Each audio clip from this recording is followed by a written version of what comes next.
శ్రీమాత్రే నమః. ఈరోజు 52వ శ్లోకం. అంతకంటే ముందు ఒకసారి 51వ శ్లోకాన్ని చెప్పుకుందాం. కర్మజం బుద్ధియుక్తా హి ఫలం త్యక్త్వా మనీషిణః జన్మబంధ వినిర్ముక్తాః పదం గచ్చంత్యనామయం. 52వ శ్లోకం. యదా తే మోహకలిలం బుద్ధిర్వ్యతితరిష్యతి తదా గంతాసి నిర్వేదం శ్రోతవ్యస్య శ్రుతస్య చ. యదా అంటే ఎప్పుడైతే, తే అంటే నీ యొక్క మోహకలిలం, మోహము క్లిష్ట పరిస్థితి అంటే ఊభి అనమాట. క్లిష్ట పరిస్థితి అంటే బుద్ధిర్వ్యతితరిష్యతి అంటే బుద్ధి దాటిపోవును. తదా అప్పుడు గంతాసి నీవు పొందెదవు, నిర్వేదం వైరాగ్యంను, శ్రోతవ్యస్య ఇంకా వినబోయేదానికి, శ్రుతస్య చ ఇప్పటిదాకా విన్నదానికి, చ అంటే మరియు అని అర్థం.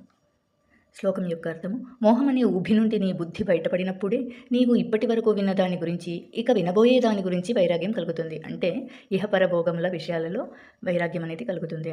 మోహం అనేది అవిద్యకు, అజ్ఞానానికి దారి తీస్తుంది. జ్ఞానం వచ్చినప్పుడు మోహం అనేది తొలగిపోతుంది. అప్పుడు మనసు శాంతంగా, స్థిరంగా ఉంటుంది.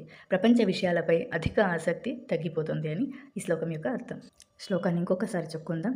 యదా తే మోహకలిలం బుద్ధిర్వ్యతితరిష్యతి తదా గంతాసి నిర్వేదం శ్రోతవ్యస్య శ్రుతస్య చ.